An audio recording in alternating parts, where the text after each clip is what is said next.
Real Madrid, mets-toi au niveau. Ne cherche pas d'excuses extra-sportives. Ne mets pas de pression sur les arbitres. Ne mets pas de pression au président de la fédération. Ne mets pas de pression sur ton équipe adverse, ou je dirais politique ou quoi que ce soit. Concentre-toi sur ton jeu. Essaie de te retrouver une identité. Essaie de mettre de la cohérence sur, sur le football que tu produis.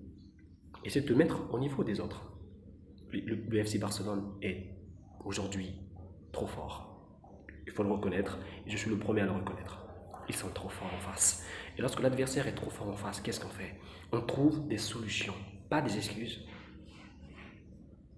On trouve des solutions. C'est avec des solutions qu'on règle les problèmes, pas des excuses. Ni sur l'arbitrage, ni sur, euh, euh, ni sur la fédération, toujours en train de chercher des boucs émissaires partout. C'est pas bon. Cette énergie est négative. Elle fait beaucoup plus que de salir que de te mettre en haut. Tu es censé être le club le plus grand au monde. Alors trouve les solutions. Redonne-nous notre confiance, redonne-nous notre fierté de madridiste. Remettez-nous en haut, les gars. On ne veut plus être les victimes. En tout cas, moi, c'est cette énergie qui se dégage, qui se profile à l'horizon, cette énergie de victime, de toujours, voilà. C'est une énergie que je n'aime pas. Ça ne me plaît pas. Ça me met dans une position de faiblesse à toujours vouloir revendiquer les choses. Il faut le prouver sur le terrain.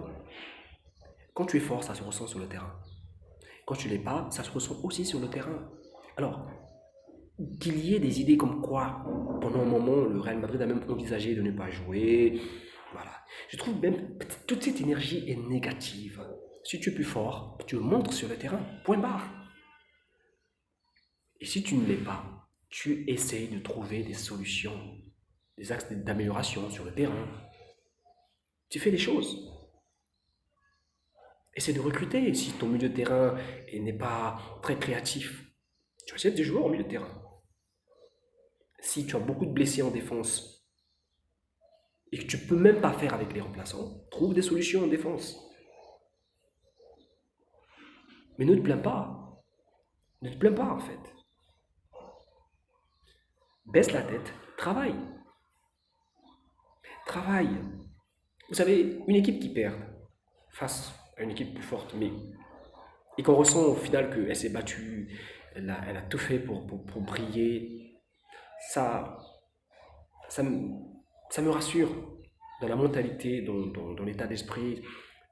Mais une équipe qui, qui, qui perd le match psychologiquement avant de rentrer sur le terrain, qui s'engage dans un processus de, voilà, on va trouver des excuses pour justifier. Quand tu viens avec cet état d'esprit, tu as déjà perdu le match, tu l'as perdu.